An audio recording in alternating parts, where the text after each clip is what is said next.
नमस्कार साथियों, राम राम सभी को। चलिए आज की क्लास हम लोग शुरू कर लेते हैं। एंशिएंट हिस्ट्री को हम लोग कवर कर रहे थे। घटनाचक्र पूर्वालोकन के जो शॉर्ट नोट्स हम लोगों ने बनाए हैं हैंड रिटन फॉर्म में, उसी क्लास में हम लोगों ने इंडियन पॉलिटी को कवर किया है, इंडियन ज्योग्राफी भी कवर किया है और एंशिएंट हिस्ट्री हमारी तीसरी क्लास चल रही है, मतलब तीसरा सब्जेक्ट। और जल्दी फिर मेडिवल और मॉडर्न करते हुए इस तरीके सारे सब्जेक्ट हम लोग कवर करेंगे, ठीक है। और ये आपकी प्रीलिम्स ओरिएंटेड पूरी की पूरी सीरीज है, चाहे फिर आप यूपी पीसीएस दीजिए, Bihar PCS, MP PCS, Rajasthan PCS या फिर अदर स्टेट जैसे छत्तीसगढ़, झारखंड, जो भी स्टेट आप देना चाहेंगे, वहां पर घटनाचक्र बहुत ही इंपॉर्टेंट रोल प्ले करेगी। इसके हैंड रिटन नोट्स को आप कैसे परचेस कर सकते हैं, तो यहाँ पर ये व्हाट्सअप नंबर दिया गया, इस पर आप सारी इंफॉर्मेशन मैसेज के थ्रू ले सकते हैं। कॉल अगर आप करते हैं तो शायद वहां पर रिसीव नहीं होगा। चलिए शुरू कर लेते हैं आज की इस क्लास को। और लास्ट क्लास में हम लोगों ने बौद्ध धर्म को कंप्लीट कर लिया था, राइट।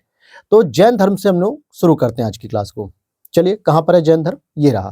देखिए जैन धर्म के बारे में अगर हम बात करें तो एक प्रश्न कई बार आता है कि बौद्ध धर्म और जैन धर्म में सबसे पुराना धर्म कौन सा है। भैया जैन धर्म सबसे पुराना धर्म है। क्यों? क्योंकि जैन धर्म के जो संस्थापक हैं ऋषभदेव, उनकी जानकारी भी हमें ऋग्वेद में देखने को मिलती है। ये अयोध्या के ही निवासी थे, अयोध्या में ही इनका जन्म हुआ था। देखो जैन धर्म के जो मूल संस्थापक थे, पहले संस्थापक, वो तीर्थंकर ऋषभदेव या इनको आदिनाथ भी कहा जाता है। और ये यूपी के अयोध्या जिले से संबंधित है क्योंकि ये वहीं पर इनका जन्म हुआ था।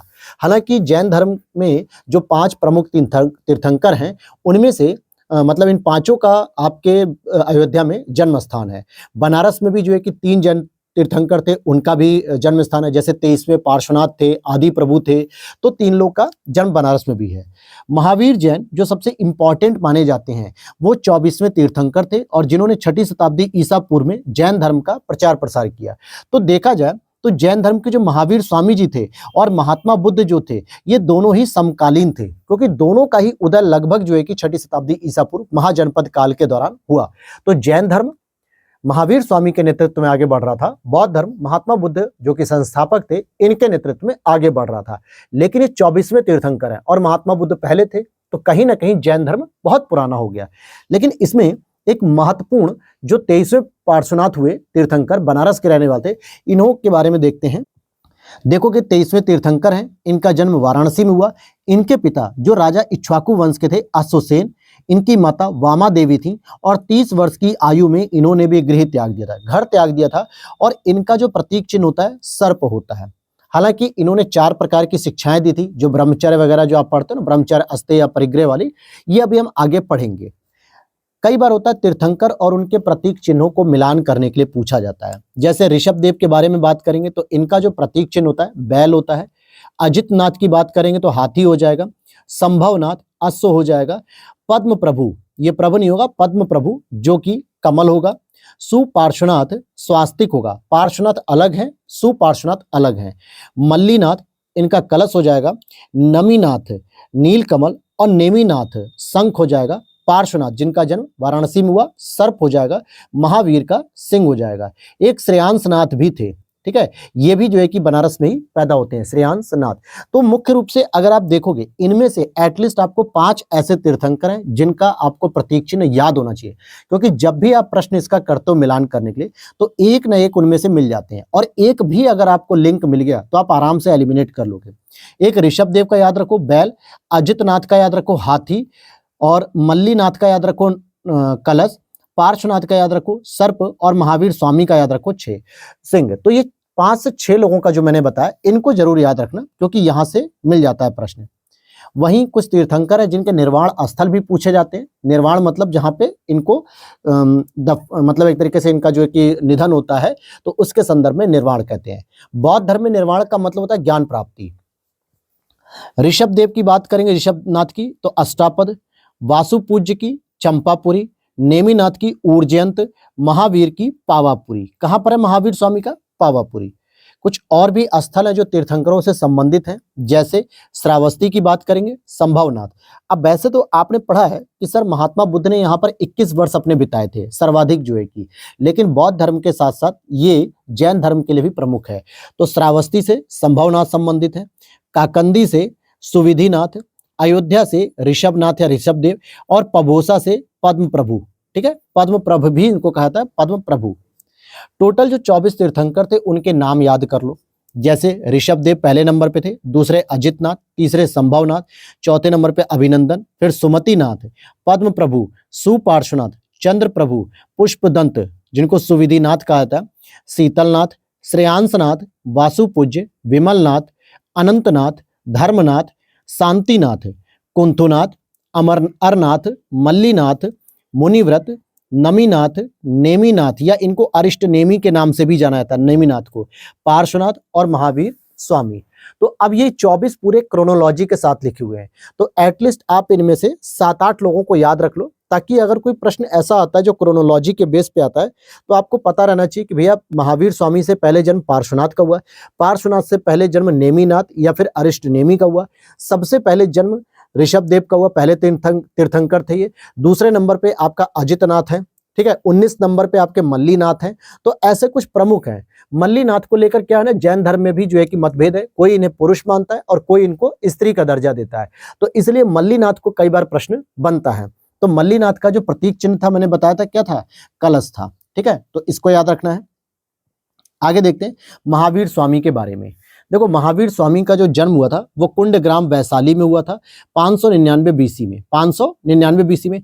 और 583 बीसी में किसका जन्म हुआ था, महात्मा बुद्ध का जन्म हुआ। माता इनकी कौन थी, त्रिशला थी, जो कि लिच्छवी चेटक जो थे राजा उनकी बहन थी। लिच्छवी चेटक जो राजा थे, लिच्छवी के राजा चेटक उनकी बहन थी। इनके पिता का नाम सिद्धार्थ था जो कि ज्ञात्रिक कुल से थे, और बड़े भाई का नाम नंदीवर्धन था। मोक्ष और निर्वाण इनका पावापुरी में प्राप्त हुआ है। ध्यान देना एक बात को कि बौद्ध धर्म में जो निर्वाण होता है वो होता है ज्ञान प्राप्ति का मतलब अगर किसी व्यक्ति को ज्ञान प्राप्ति हुआ तो वो निर्वाण हो जाएगा। लेकिन वहां पर एक वर्ड आता है महापरिनिर्वाण, ठीक है। महापरिनिर्वाण क्या होता है, बौद्ध धर्म में मोक्ष की प्राप्ति होती है। निर्वाण क्या होता है, ज्ञान की प्राप्ति। ये सभी बौद्ध धर्म में होता है। परंतु जैन धर्म में अगर आप देखोगे तो यहाँ पे मोक्ष और निर्वाण एक ही हो जाता है, जो कि महात्मा बुद्ध को कहा, मतलब महावीर स्वामी को पावापुरी में प्राप्त हुआ। तो निर्वाण शब्द के दोनों धर्मों में अलग अलग अर्थ है। बौद्ध धर्म में निर्वाण का मतलब हो गया कि जब व्यक्ति को सत्य की ज्ञान की खोज होती है, सत्य का प्राप्ति हो जाती है, ज्ञान की प्राप्ति हो जाती है, ठीक है, सांसारिक मोह माया से जो है कि वो अलग हो जाता है, तो उसे कहा जाता है निर्वाण की प्राप्ति। और बौद्ध धर्म के बाद जैन धर्म की अगर हम बात करें तो यहाँ पे निर्वाण का मतलब होता है कि जब कोई व्यक्ति को मोक्ष प्राप्त हो गया, यानी उसने अपने शरीर को छोड़ दिया, उसका निधन हो गया, तो इसे कहा जाता है निर्वाण। तो दोनों में अंतर है। प्रभासगिरी यूपी के कौशाम्बी में स्थित एक जैन तीर्थ स्थल है, प्रभासगिरी। ध्यान देना, कई बार मैंने जो है कि आपको पढ़ाते समय बताया है प्रीलिम्स और मेंस दोनों में कि कौशाम्बी यूपी का एक ऐसा स्थल है जो महत्वपूर्ण रूप से बौद्ध और जैन दोनों धर्मों से जुड़ा हुआ है। आपने जब भी श्रावस्ती को पढ़ा है तो श्रावस्ती में सबसे ज्यादा आपने बौद्ध धर्म को पढ़ा है। क्यों? क्योंकि महात्मा बुद्ध ने यहाँ पे स्वयं 21 वर्ष बिताए थे, सर्वाधिक वर्षा काल इन्होंने यहाँ पर बिताए। लेकिन फिर भी श्रावस्ती में हमने संभवनाथ को देखा, तो जैन धर्म का प्रचार प्रसार वहां पे भी है। लेकिन कौशाम्बी एक ऐसा क्षेत्र है जहां पे जैन धर्म और बौद्ध धर्म दोनों बराबर मात्रा में जो है कि अपना योगदान देते हैं और दोनों का लोकप्रियता बराबर मात्रा में है। इसीलिए कौशाम्बी को कभी भी आप जैन धर्म के लिए अलग नहीं करेंगे, बिल्कुल मानेंगे उसको भी। और यह स्थल प्रभासगिरी जो मैंने अभी आपको बताया कौशाम्बी में, छठे तीर्थंकर पद्म प्रभु या पद्म प्रभु से संबंधित है। जैन धर्म में पूर्ण ज्ञान के लिए कैवल्य शब्द का प्रयोग किया गया है, ठीक है। और जबकि बौद्ध धर्म में क्या कहा गया पूर्ण ज्ञान के लिए, निर्वाण, और यहाँ पे क्या कहा जा रहा है, कैवल्य शब्द का प्रयोग हो रहा है। 12 वर्षों के कठोर तप के बाद महावीर स्वामी को कैवल्य की प्राप्ति होती है। साल वृक्ष के नीचे जंभिक ग्राम के समीप ऋजुपालिका नदी के तट पे। कितने वर्षों की तपस्या की इन्होंने, 12 वर्षों की। महात्मा बुद्ध ने कितने वर्षों की थी, 29 में घर छोड़ा और 35 में उनको जो है कि ज्ञान की प्राप्ति हो गई। यानी महात्मा बुद्ध को 6 साल में प्राप्त हो गया फल्गु नदी के किनारे। और गौतम बुद्ध को कहां पर प्राप्त हो रहा है, महावीर स्वामी को ये ऋजुपालिका नदी के तट पर होता है, साल वृक्ष के नीचे, ठीक है। अब मैं एक साथ कंपैरिजन इसलिए कर रहा था ताकि आपको चीजें पता रहे, क्योंकि आपने महात्मा बुद्ध पहले ही पढ़ लिया है। अगर मैं पूछूं आपसे महात्मा बुद्ध के लिए वृक्ष, तो बोधि वृक्ष था। महावीर स्वामी का साल वृक्ष है। महात्मा बुद्ध की नदी फल्गु नदी थी। महावीर स्वामी के लिए जो नदी है वो ऋजुपालिका नदी है। महावीर स्वामी को 12 वर्षों में प्राप्त हुआ कैवल्य यानी ज्ञान की प्राप्ति हुई, और महात्मा बुद्ध को 6 वर्षों में प्राप्त हुआ निर्वाण जो कि ज्ञान की प्राप्ति है। तो ये कॉमन से जो फिनोमेना है, जो कॉमन टर्म्स हैं, इनको आप क्लियर रखोगे ना, जब दोनों तरीके के दोनों पक्षों को अलग अलग, तो आपको डाउट नहीं होगा। जैन धर्म में मोक्ष के लिए 3 साधन बताए गए हैं। एक तो सम्यक धारण। सम्यक का मतलब क्या होता है? सम्यक का मतलब होता है उचित, ठीक है, तर्कपूर्ण, उचित होना चाहिए, न्याय संगत होना चाहिए। तो सम्यक धारण का मतलब दर्शन, यानी कोई भी चीज अगर आप देख रहे हो तो उचित तरीके से आप देखिए। सम्यक चरित्र, यानी आपका उत्तम कोटि का चरित्र होना चाहिए। सम्यक ज्ञान, उत्तम कोटि का आपका ज्ञान होना चाहिए, ओछा ज्ञान नहीं होना चाहिए। किसी भी चीज के बारे में अगर आपको जानकारी है तो पूरी जानकारी रखिए, नहीं तो आधी अधूरी रखने का कोई फायदा नहीं है। तो सम्यक धारण, सम्यक चरित्र, सम्यक ज्ञान, इसे हम जो है कि त्रिरत्न की संज्ञा भी देते हैं और यही जैन धर्म में मोक्ष प्राप्ति के लिए सबसे महत्वपूर्ण साधन बताए गए हैं। अणुव्रत का जो सिद्धांत का प्रतिपादन है ये जैन धर्म से संबंधित है। अणुव्रत सिद्धांत जैन धर्म में जो पंच महाव्रत बताए गए हैं, जिसमें अगर आप देखोगे अहिंसा, अस्तेय, अहिंसा, सत्य, ब्रह्मचर्य, अस्तेय, अपरिग्रह, ये पांचों जो है आपके पंच महाव्रत हैं, जिनको प्रत्येक जैन धर्म को मानने वाले लोगों को फॉलो करना होता है, तब जाके वो जैन धर्म के असली अनुयायी बन पाते हैं। स्यादवाद सिद्धांत या अनेकांतवाद सिद्धांत जैन धर्म से संबंधित है और ये सप्तभंगीय के नाम से भी जाना जाता है। स्यादवाद का मतलब होता है कि हो भी सकता है, नहीं भी हो सकता है, पूरी तरीके से है, पूरी तरीके से नहीं है, मतलब एक संदेहवादी होता है। संदेह रहता है कि ईश्वर है, हो सकता है, ईश्वर नहीं है, नहीं भी हो सकता है, नहीं हो सकता है, कुछ जगह होगा, कुछ जगह नहीं होगा। ये एक डाउटफुल कंट्रोवर्सी का एक सिद्धांत है, तो इसे सप्तभंगी भी कहा जाता है, स्यादवाद भी कहा जाता है, अनेकांतवाद भी कहा जाता है। ये तीनों अलग अलग नाम से होता है। अब देखो पीसीएस कैसा प्रश्न पूछ सकता है, हालांकि यूपीएससी तो पूछता है, पीसीएस कैसे पूछेगा? एक शब्द दे देगा, एक शब्द का मैं नाम बताता हूं, जैसे आपने पढ़ा भी होगा प्रत्युत समुत्पाद, प्रत्यय समुत्पाद पढ़ा है ना, ठीक है, ये प्रत्यय समुत्पाद हो गया और एक वर्ड आ जाएगा अनेकांतवाद। तो इन दोनों को पूछेगा कौन कौन से धर्मों से संबंधित है, तो बौद्ध धर्म से संबंधित हो जाएगा प्रत्यक्ष समुत्पाद, और अनेकांतवाद, स्यादवाद या सप्तभंगी, ये तीनों शब्द एक ही हैं और ये जैन धर्म से संबंधित हैं। जो समानता ज्ञान की सापेक्षता का सिद्धांत माना जाता है। ज्ञान की सापेक्षता का मतलब क्या है कि जो विचार, जो ज्ञान मेरे अकॉर्डिंग सही है वो आपके अकॉर्डिंग भी सही हो, ये जरूरी नहीं है। रिलेटिविटी ऑफ नॉलेज की बात कर रहा है भाई। जैसे मान के चलो कि एक अपर क्लास के व्यक्ति से पूछो जो सवर्ण वर्ग से है, अगर उससे पूछा जाए आदिकाल के दौरान जो ब्राह्मण व्यवस्था थी, जो सनातन धर्म की व्यवस्था थी, जिसमें अछूतों को जो है कि दूर रखा गया, ग्रंथों को पढ़ने से दूर रखा गया, वेदों से दूर रखा गया, ठीक है, शिक्षा से दूर रखा गया, प्लस आगे गले में मटका बांधते थे कि ताकि अपना थूक या कुछ भी गंदा वो मटके में डालें, पीछे झाड़ू बांधते थे ताकि रास्ते में जो भी चल रहे हो उस रास्ते को साफ करते हुए चलो, ताकि परछाई भी नहीं होनी चाहिए, ठीक है। तो सनातन धर्म हो सकता है इसका प्राचीन काल के हिसाब से समर्थन कर सकता है। क्या यही ज्ञान सत्य हो जाएगा? नहीं। जब आप किसी शूद्र से पूछेंगे, किसी एक हरिजन से पूछेंगे, तो वो अलग तरीके से व्याख्या करेगा सत्य की। मतलब कि सर एक बार अगर हमें पढ़ने का मौका मिलता और हम अगर अपनी विद्वता पेश नहीं कर पाते, अपनी तार्किकता को नहीं प्रस्तुत कर पाते, तो हमें आरोप लगता कि भाई तुम पढ़ने योग्य नहीं हो। लेकिन जब हमें वेदों को पढ़ने का मौका ही नहीं दिया गया, हमें शास्त्रों को समझने का, हमें गुरुकुलों में जाने का अवसर ही नहीं मिला, हमें यज्ञों पूजा पाठ से दूर रखा गया, तो हम कैसे जो है कि उतने श्रेष्ठ हो सकते हैं? कहने का मतलब है कि बात दोनों सही है भाई। दोनों को अगर एक बार बराबर अवसर दोगे तो डेफिनेटली जो है कि जो योग्य होगा वो आगे उभर कर आएगा, फिर चाहे वो सवर्ण वर्ग से हो या फिर वो एससी कैटेगरी से हो। तो यही बात कहता है ज्ञान के सापेक्षता का सिद्धांत। इसीलिए स्यादवाद में मैं बार बार कहता हो भी सकता है, नहीं भी हो सकता है, डाउटफुल थोड़ा सा ही रहता है। जैन धर्म के या जैन दर्शन के अनुसार समस्त विश्व जीव और अजीव नामक दो नित्य एवं स्वतंत्र तत्वों से मिलकर बना है। यानी पूरे विश्व का जो निर्माण हुआ है जैविक घटक और अजैविक घटकों के मध्य हुआ है, जीव और अजीव। इन्वायरमेंट में भी आज हम यही पढ़ते ना कि भैया पूरे विश्व की जो संरचना है पर्यावरण की, वो जैविक और अजैविक घटकों पर आधारित है। जहां पर जीव चेतन तत्व है, जीव चेतन तत्व, चेतन मतलब जिसमें प्राण है, जिसमें आत्मा है, जिसमें जीवन है, और जबकि अजीव अचेतन जड़ तत्व है, यानी जैसे मिट्टी हो गई, पानी हो गई, हवा हो गई, इस तरीके से। तो यहाँ जीव से तात्पर्य उपनिषदों की सार्वभौमिक आत्मा से ना होकर व्यक्तिगत आत्मा से है। किससे है? व्यक्तिगत आत्मा से, इसे ही जीव माना जाता है। और जैन मतानुसार आत्माएं अनेक होती हैं तथा सृष्टि के कण कण में जीवों का वास है। क्या कह रहा है? आत्माएं अनेक होती हैं और सृष्टि के कण कण में जीवों का वास है। जैन दर्शन के अनुसार सृष्टि की रचना एवं पालन पोषण सार्वभौमिक विधान से हुआ है। क्या कह रहा है? फिर से समझो। जैन दर्शन ने कहा कि जो सृष्टि की रचना है और पालन पोषण सार्वभौमिक विधान से हुआ है, इसका कोई संचालक या नियंत्रण करता नहीं है। जैसा कि हिंदू धर्म में कहा जाता है कि भाई ईश्वर, भगवान जिसने इस पूरी सृष्टि का निर्माण किया, इस पूरी सृष्टि की संरचना की और उन्हीं के प्रभाव से, उन्हीं के प्रताप से ही ये सृष्टि संचालित हो रही है, वरना उनके चाहने के बाद, उनके चाहने से ही पूरी दुनिया संचालित हो रही है, ऐसा हमारा हिंदू धर्म कहता है। लेकिन जैन धर्म कहता है कि देखो सृष्टि का जो रचना है, जो पालन पोषण है, वो सार्वभौमिक विधान से हुआ है। सार्वभौमिक मतलब हो गया प्राकृतिक न्याय से, प्राकृतिक नियमों से। और प्राकृतिक नियम यह कहते हैं कि अगर आपको जीवित रहना है तो जो भी नियम है वो सबके साथ आपको स्वतः ही पालन करने पड़ेंगे। इसमें किसी संचालक का अलग से रोल नहीं है, थर्ड पार्टी यानी भगवान जैसी चीज का कोई रोल नहीं है, ये जैन धर्म का मानना है। आगे, अनेकांतवाद जैन धर्म का क्रोड सिद्धांत है और दर्शन है, इसे सप्तभंगी सिद्धांत भी कहा जाता है। जैन धर्म में ईश्वर की कल्पना नहीं की गई है, अगर की भी गई है ना तो कैवल्य के नीचे की गई, यानी कैवल्य मतलब जिस व्यक्ति को ज्ञान प्राप्त हो गया वही सर्वोच्च है, उसके बाद ही ईश्वर का दर्जा रखा है जैन धर्म में। तो जैन धर्म में ईश्वर की कल्पना नहीं की गई है, यह संसार नित्य और शाश्वत है, इसमें किसी समय प्रलय नहीं होता है।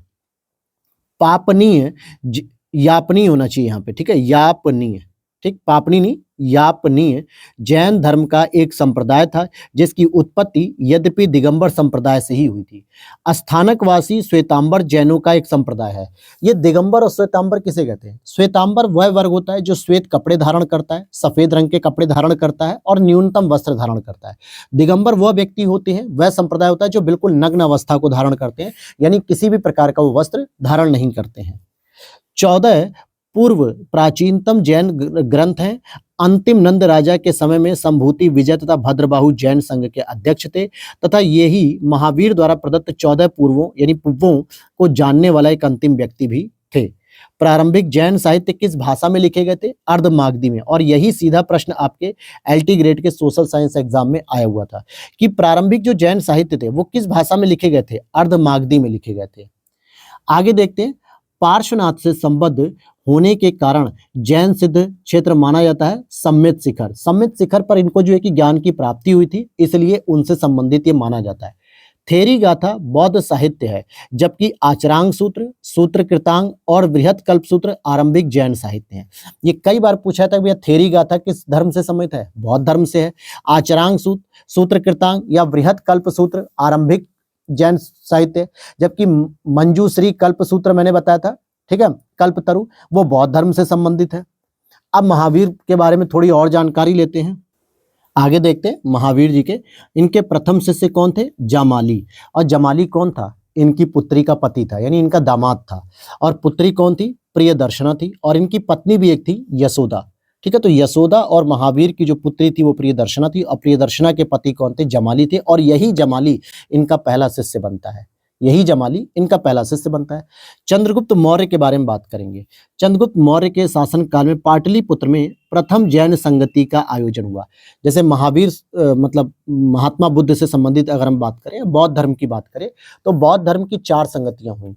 ठीक है, संगति का मतलब होता है जहाँ पे जो बौद्ध धर्म को मानने वाले जो गुरु थे, जो प्रचारक थे, जो भिक्षु थे, जो मतलब उसमें ज्ञान रखने वाले लोग थे, उनके दर्शन की व्याख्या करते थे। तो ये लोग जो है कि बैठ के जब एक जगह कहीं पे मीटिंग करते हैं, कॉन्फ्रेंस करते हैं, सम्मेलन कहते हैं, तो उसे संगति कह देते हैं। इसी तरीके से जैन धर्म में भी होता था, जैन धर्म में भी यही होता था। तो पहली जो जैन संगति का आयोजन हुआ 310 बीसी में श्वेतांबर मतानुसार हुआ। ठीक है, और इसी में 12 अंगों का संकलन भी किया गया, जबकि दिगंबर के अनुसार 12 अंग लुप्त हो चुके थे, यानी इसमें जो है कि बात की गई। और पहली संगति में दिसंबर ने भाग नहीं लिया था, जो दिगंबर थे वो लोगों ने भाग नहीं लिया। ठीक है, वो इससे अलग रहे। प्रथम शतक बीसी मतलब पहली बीसी में जैन धर्म को कलिंग के राजा खारवेल का समर्थन प्राप्त हुआ और इसी उपलक्ष्य में खारवेल ने ओडिशा के अंतर्गत उदयगिरी और खंडगिरी पहाड़ियों को जैन भिक्षुओं को दान दिया। आज भी आप अगर गूगल पे करके देखोगे कि उदयगिरी की पहाड़ी या खंडगिरी की पहाड़ी ये एकास्मक चट्टान से बनाई गई थी और इसमें जो जैन भिक्षु थे, जो भिक्षुड़ी थे, इनको रहने के लिए निवास स्थान दिया गया था और जैन धर्म का जो है प्रचार प्रसार किया गया। तो खारवेल के जो राजा थे, मतलब राजा तो खुद ही खारवेल थे, वो कलिंग के राजा थे, ओडिशा के रहने वाले थे। इनके समय में भी जैन धर्म का प्रचार प्रसार खूब बढ़िया होता है, जैसे अशोक के समय में होता है। जैन सिद्धांत कौन कौन से होते हैं? कर्म को विनष्ट करने का सुनिश्चित मार्ग तपश्चर्या है, मतलब तपस्या करना ही कर्म को विनष्ट करने का मार्ग है। और प्रत्येक वस्तु में चाहे वो सूक्ष्मतम कण ही क्यों ना हो, आत्मा होती है, यानी कि सभी कणों में आत्मा मानते थे। अब ध्यान देना कि बौद्ध धर्म और जैन धर्म में जब तुलना की जाएगी तो देखो जैन धर्म आत्मा को स्वीकार करता है और आत्मा का ही पुनर्जन्म भी स्वीकार करता है, परंतु बौद्ध धर्म क्या करता है कि आत्मा को भी नहीं मानता और पुनर्जन्म भी नहीं मानता। लेकिन अगर वो पुनर्जन्म मानता भी है ना तो केवल चेतनाओं का मानता है, मन का मानता है, इच्छाओं का मानता है कि ये अभी समाप्त नहीं हुई इस जीवन में, इसलिए ये पुनः जीवन लेके आपके साथ चलती रहेंगी। लेकिन यहाँ पे आत्मा को नहीं मानते, इसलिए उन्हें अनात्मवादी, नैरात्मवादी सिद्धांत कहते हैं बौद्ध धर्म को। जबकि जैन धर्म आत्मा को मानता है कि वो सूक्ष्मतम कण भी होगा तो उसमें भी आत्मा होगी, जीव होगा, राइट। और कर्म जो है कि आत्मा का विनाशक है और अवश्य इसका अंत करेगा, जिससे जन्म का जो है कि चक्रण छूट जाएगा। समाधि मरण किस दर्शन से संबंधित है? ये जैन दर्शन से संबंधित है। अब देखो इस नाम से आप लोगों ने इसको नहीं सुना होगा समाधि मरण को, लेकिन संलेखना या संथारा की पद्धति तो आपने सुनी होगी। संलेखना और संथारा की पद्धति में सामान्यतः क्या होते हैं, जो जैन धर्म को मानने वाले अनुयायी होते हैं या जैन उपासक होते हैं या जैन गुरु होते हैं या जैन भिक्षु होते हैं, ये अपने शरीर का जो त्याग होता है, अपने जीवन का जो त्याग होता है, वो संलेखना या संथारा या समाधि मरण की पद्धति से करते हैं। इसमें वो खाना पीना सब कुछ छोड़ देते हैं और एक जगह समाधि लेकर बैठ जाते हैं और जब तक ये अपने शरीर को नहीं त्यागते हैं तब तक ये समाधि में लीन रहते हैं। और इसका सबसे बड़ा एग्जाम्पल था चंद्रगुप्त मौर्य। ठीक है, चंद्रगुप्त बात नहीं कर रहा मैं, गुप्त वंश की बात नहीं कर रहा, मौर्य वंश की बात कर रहा हूं। चंद्रगुप्त मौर्य ने भी कर्नाटक के श्रवणबेलगोला में जाकर अपने शरीर को इसी तरीके से त्यागा था। संलेखना या संथारा पद्धति भी इसको कहते हैं। आजीवक संप्रदाय की स्थापना किसने की थी? मक्खली गोशाल ने की थी। जैन दर्शन के तत्व तीन कारक हैं, एक उत्पत्ति, एक क्षय और एक स्थायित्व।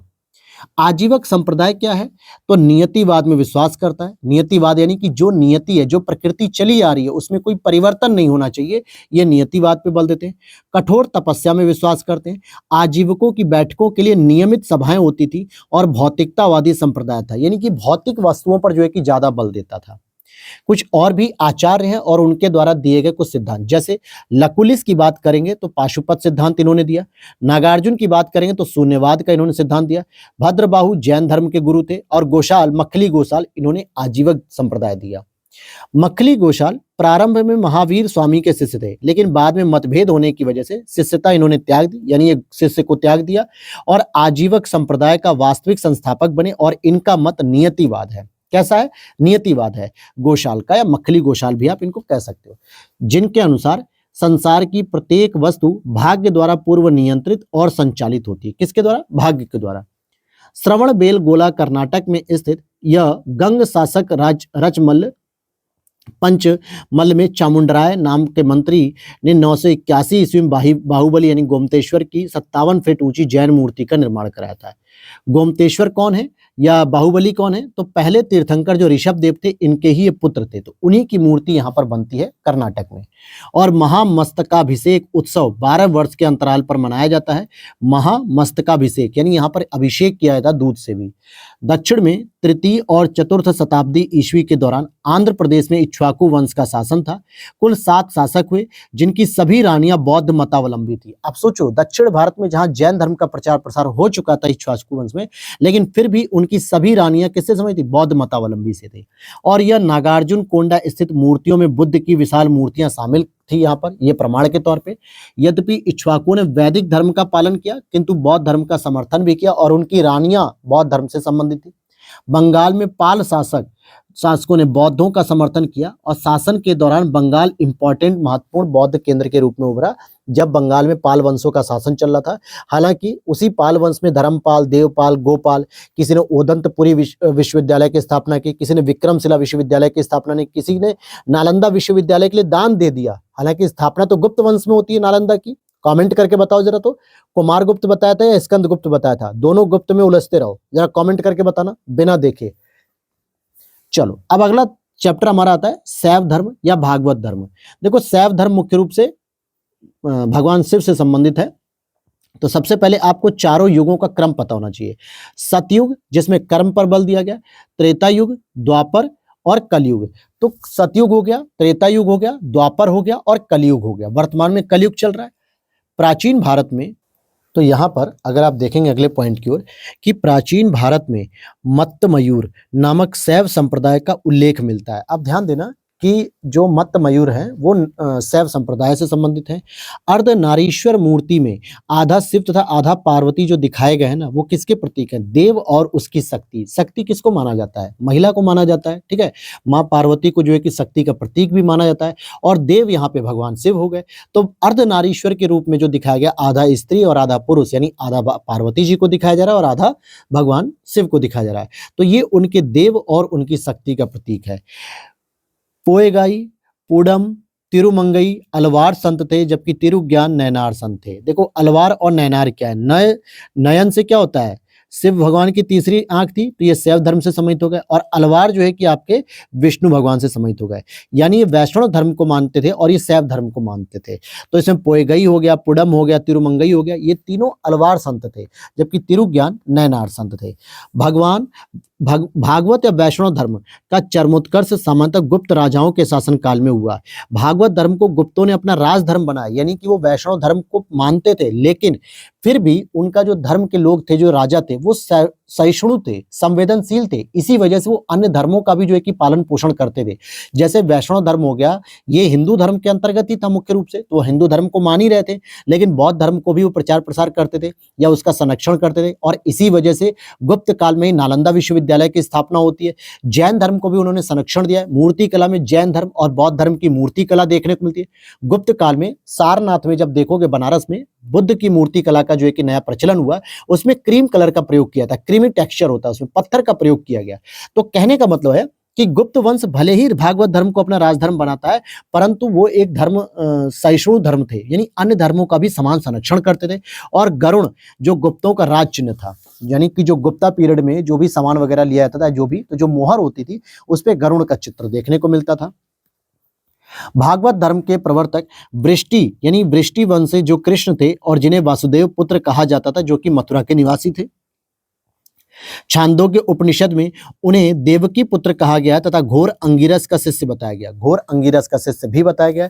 वासुदेव की उपासना करने वाले अपने आप को वासुदेवक या भागवत कहा जाता था। वासुदेव की उपासना जो भी लोग कर रहे थे, अब वासुदेव कौन थे? भगवान श्री कृष्ण के पिता थे। भागवत संप्रदाय में मोक्ष प्राप्ति के लिए नवधा भक्ति को मान्यता दी गई है। हेलियोडोरस का बेसनगर अभिलेख संदर्भित है किसको? केवल वासुदेव से, यानी जो बेसनगर अभिलेख है मुख्य रूप से भागवत धर्म से संबंधित है। तो यहाँ तो वासुदेव कह दिया, वासुदेव का मतलब ही है भागवत। तो कई बार प्रश्न आता है कि जो यवन राजदूत हेलियोडोरस था, इसने जो बेसनगर एमपी के अंतर्गत जो अभिलेख बनवाया था, इसका किस धर्म से संबंधित है? तो ये वासुदेव कह सकते हो या फिर भागवत धर्म कह सकते हो।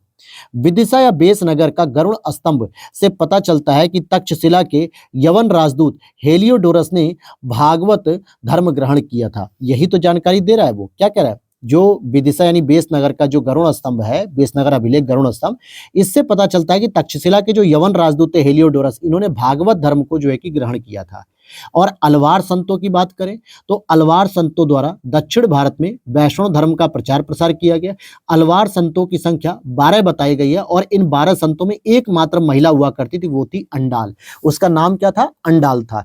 तो ध्यान देना, अलवार और नैनार, कई बार कंफ्यूजन होता है कि सर नैनार कौन है, अलवार कौन है। तो ट्रिक लगा लो, नयन मतलब होता है आंख, और आंख के लिए जो सबसे इंपॉर्टेंट देवता है वो भगवान शिव है, क्योंकि भगवान शिव के पास ही एक अतिरिक्त आंख थी, जिसे हम तीसरी नेत्र कहते थे, त्रिनेत्र, इसलिए कहा जाता है भगवान भोलेनाथ को त्रिनेत्र भी कहा जाता है। ठीक है, तो इनकी जो अलवार संतों की संख्या 12 बताई गई है। इन 12 संतों में एकमात्र महिला अंडाल थी, और ये वैष्णव धर्म से संबंधित है। विष्णु के किस अवतार को सागर से पृथ्वी का उद्धार करते हुए दिखाया गया? तो वराह अवतार को दिखाया गया है। दैत्य हिरण्यक्ष का वध करके पृथ्वी को उसके चंगुल से छुड़ाया। ये हिरण्यकशिपु जिनके पुत्र प्रहलाद थे, और इनको बचाने के लिए ही माता होलिका ने जो है कि अग्नि में बैठ गई थी एक चादर ओढ़ के, जिसकी वजह से वो चादर हवा के झोंके से प्रहलाद पर आ जाती है और प्रहलाद बच जाते हैं, माता होलिका जल जाती हैं पुत्र को बचाने के लिए। वो पुत्र कौन था? भगवान का भक्त था, भगवान का शिष्य था। ठीक है, इसीलिए हम होलिका दहन भी करते हैं और उनको याद करते हैं। भारत में आस्तिक और नास्तिक संप्रदायों में कौन सा विभेदक लक्षण है? वेदों की प्रामाणिकता में आस्था। यानी जो आस्तिक धर्म को मानने वाले, जो आस्तिक मतलब जो धर्म को मानते हैं, जो वेदों को मानते हैं कि हाँ वेद में जो लिखा हुआ है वो सत्य लिखा हुआ है, वेदों में जो कहा गया वो अटल सत्य है, वो सामाजिक हित के लिए इंपॉर्टेंट है, तो इसे हम आस्तिक समुदाय कहेंगे। और नास्तिक जो किसी भी वेदों को, किसी भी ईश्वर को, किसी भी मंदिर को नहीं मानते हैं, उन्हें हम नास्तिक कह देते हैं। क्या कहते हैं? नास्तिक कहा जाता है। आगे चलते हैं। कौन मोक्ष के साधन के रूप में ज्ञान, कर्म और भक्ति को समान महत्व देता है? भगवत गीता। कौन मोक्ष के साधन के रूप में ज्ञान हो गया, कर्म हो गया और भक्ति, इनको समान महत्व देता है? तो भगवत गीता हो गया। गीता का कर्म योग निष्काम कर्म योग है। कौन सा कर्म योग है? निष्काम कर्म योग। इसका अर्थ है हम कर्म तो करें किंतु कर्म फल में आसक्ति न रखें। मतलब हम कर्म करते जाएं और उसके फल की आसक्ति न रखें। लेकिन हम लोग क्या करते हैं, तैयारी के दौरान तैयारी तो कर रहे होते हैं, लेकिन कहीं ना कहीं दिमाग रहता है कि सर किसी भी तरीके से मेरा यहाँ पर प्रीलिम्स हो जाए या मेंस हो जाए या तमाम चीजें हो जाए, तो ये जो आसक्ति है ना, वो आसक्ति नहीं होनी चाहिए, ऐसा कहा जाता है। यहां तक बात क्लियर हो गई कि नहीं हो गई आपको? अब देखो, निष्काम कर्म में हम ज्ञान, भक्ति और कर्म का समन्वय होता है, जो कि भगवत गीता के बारे में है। और गीता की एक मुख्य शिक्षा निष्काम कर्म योग का आदेश है। गांधी, तिलक इन सब का समर्थन करते थे, मतलब गांधी, तिलक भी इनका समर्थन करते थे। राइट, आगे देखते हैं। भारतीय संस्कृति में अनंग कामदेव को कहा जाता है और पत्नी इनकी रति, अन्य नाम मार, कंदर्प, मनमथ, ये सभी इनके नाम हैं। उपनिषद, ब्रह्मसूत्र और भगवत गीता को वेदांत की प्रस्थान त्रयी कहा जाता है। क्या कहा जाता है? उपनिषद को, ब्रह्मसूत्र को, भगवत गीता को, इनको वेदांतों की प्रस्थान त्रयी कहा जाता है।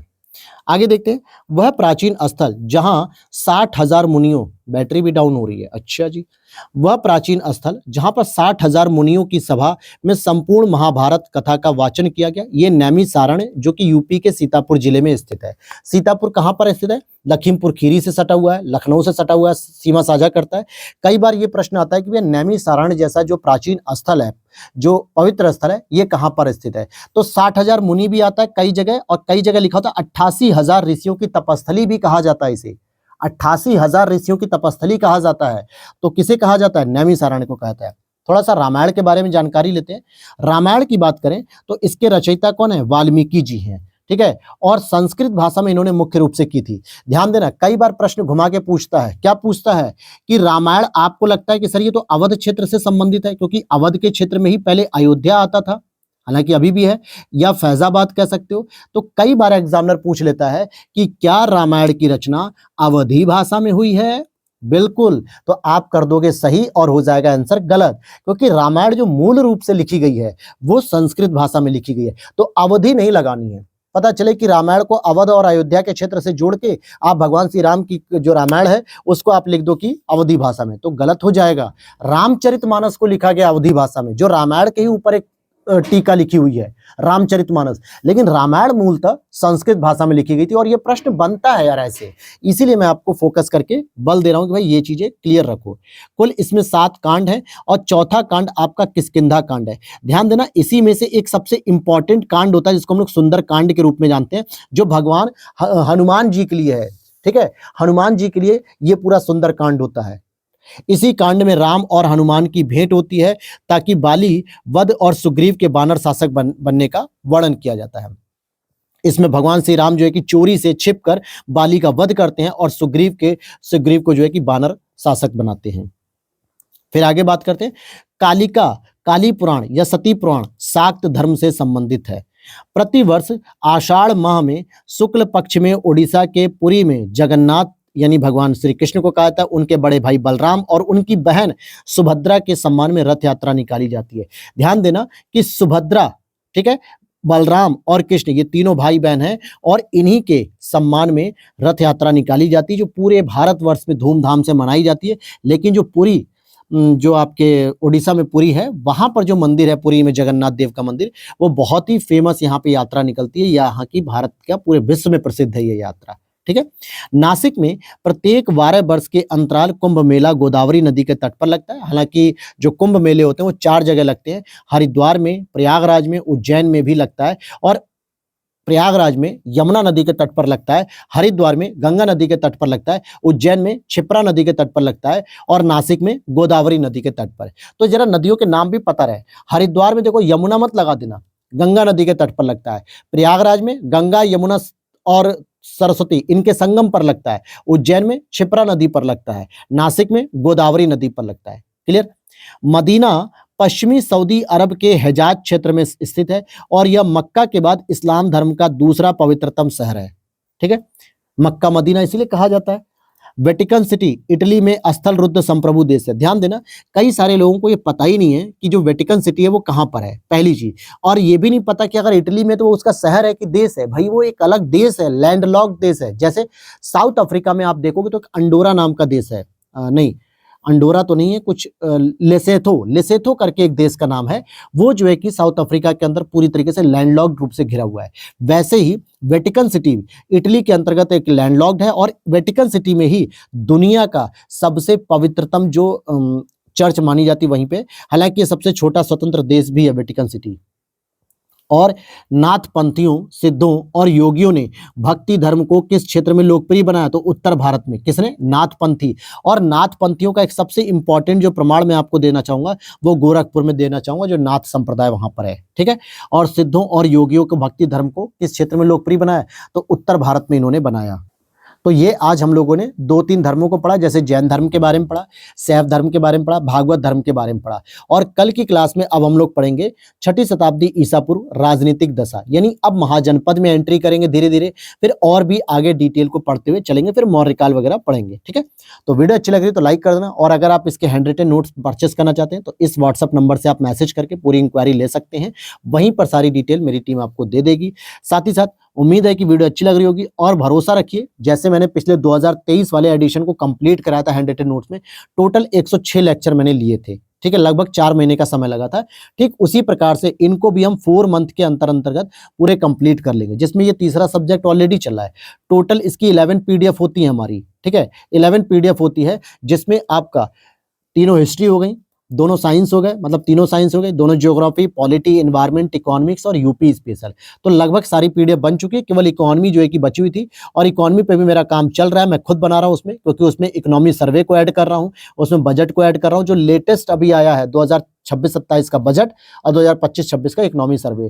तो बस एक यही पीडीएफ बची, बाकी टोटल 10 पीडीएफ कंप्लीट है। तो टोटल जो हमारी 11 पीडीएफ हो जाएगी वो 3 से 4 महीने में कंप्लीट हो जाएगी, जिसमें ऑलरेडी ये तीसरी चल रही है। ठीक है, तो भरोसा रखिए, आपकी जो भी प्रीलिम्स एग्जाम है, चाहे वो एमपी का हो, राजस्थान का हो, या फिर आपका बिहार पीसीएस सितंबर में होगा, या यूपी पीसीएस दिसंबर में होगा, उत्तराखंड पीसीएस होगा, उन सबसे पहले ये मैं करा दूंगा। और फिर भी अगर आपको लगे कि नहीं सर हमें जल्दी पढ़ना है, तो आप नोट्स की मदद ले सकते हो, क्लास के साथ साथ नोट्स को फॉलो कर लो। मिलते हैं नेक्स्ट वीडियो में। जय हिंद, जय भारत।